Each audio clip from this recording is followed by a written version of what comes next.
Hello, everyone watching at home. This is Adelaide Eternal, and we're bringing you our 7-minute 7-point series.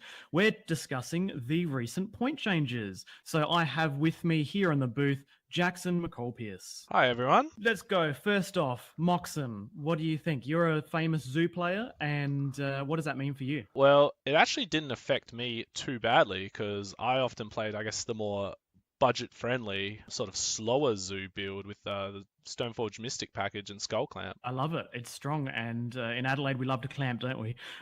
Yep. So would you say that the budget concern was actually relevant for you? It was relevant. I guess I would have had an opportunity to borrow them if I really, really wanted to. But I guess when I was building the deck, putting the deck together, it's always nicer to play with less proxies. I just decided that I liked the Stoneforge Mystic package. I liked sort of having a bit better late game. I think Zoo will still survive this, definitely.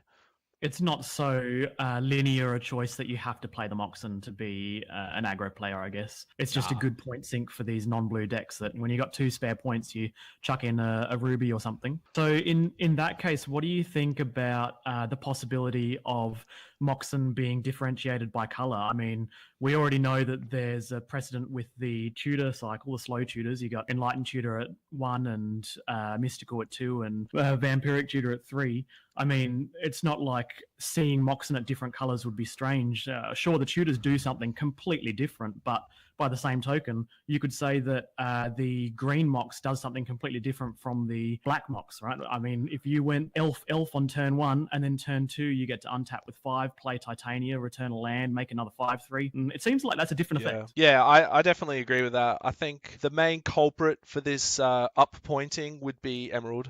Definitely. Sure, closely followed by Pearl, I guess. Yeah, like I think those are definitely the two that the concerned ones. And if they were going to start dropping points off the Moxes, those two I think would be safely stuck at 3 for a very long time. Yeah, I think I would say so too. So what do you think about one that could actually be 2 points? What's the realistic Moxen at 2? Honestly, Mox Jet. I don't think I've ever seen a Mox Jet in 7 point. I think maybe someone might want to try and do a real turbo reanimator strategy, maybe. Yeah. But even then, that's sketchy, isn't it? Maybe some like sweet 8-racky mono black suicide kind of deck, maybe. Could happen, Yeah, I don't know what points they would use anyway, so it could be alright. I guess if they did bring something down to 2 points, then that might be the impetus to develop a new deck to abuse that 2-point Mox, but it's probably not going to happen. Nah, probably not. Top pointing. Yeah, the top pointing. This is a pretty interesting one. I definitely didn't see it happening. Definitely not. It was being talked about a lot, but it was one of those where you thought, I wonder if it's actually going to happen. And the community does guide this format. The rules committee do listen to the community. So yeah, I guess the majority of the community that were talking about top, mainly for time issues, right? I guess whilst at the end of the day, the actual pointing itself is a strike against combo rather than control.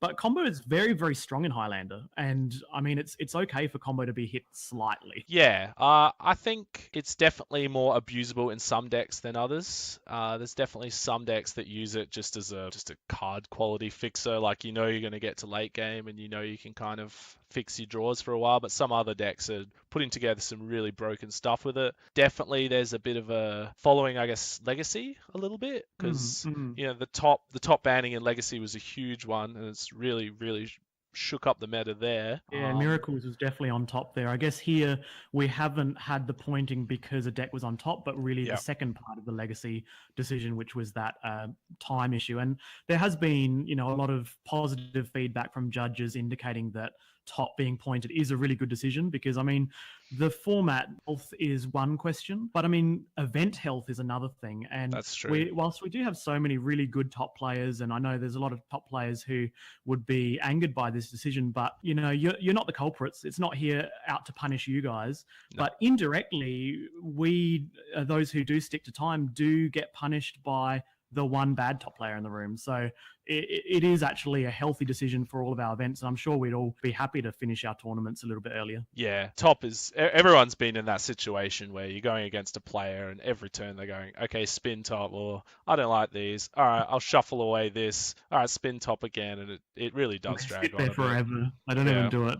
Yeah. Don't even do it fast. Yeah. Yeah. So that's a positive move, looking at the meta essentially outside of the actual deck building aspect. So what do you think about the future? I mean, there's been a few point suggestions on that list on the watch list. What are there any that stick out to you? Yeah, the main one that sticks out is Titania. It just looks so unusual, but when you think about it, it does make a lot of sense. Like, it is abused quite heavily in the elf deck.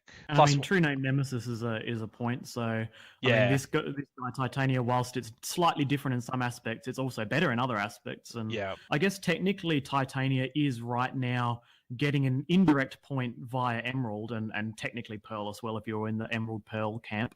So that deck, the abuse version of the deck, i.e. the Dork on turn 1 and then Titania on turn 2, terrifying, it has probably been hit hard enough for Titania not to be a problem next update. But I guess we'll find out pretty soon, won't we? Yeah, I guess they're probably watching how good Els is going to be after this sort of point change. So whilst it seems strange on the watch list, I mean, that's why it's a watch list. You know, it might seem strange, but we're watching them. What do you think about the frequency of updates? We do get updates a little bit more frequently nowadays, and it's an often fast-moving format, especially in the States where they're developing lots of crazy combo decks, and, you know, we're here with our skull clamps. Yeah, I'm okay with it. I like the feeling that the committee's kind of got their finger on the pulse. They're kind of looking at the community, trying to make it better. I guess the eventual goal is having this perfect format where everything's balanced, which is obviously very, very hard to achieve, but I think it's definitely going in the right direction. I would agree too. Well, I guess we can look forward to exciting new decks probably being brewed now. And I guess we'll have another chat at the next points update. That sounds good. Thank you everyone for listening, and we look forward to seeing some of your Highlander brews soon. See ya.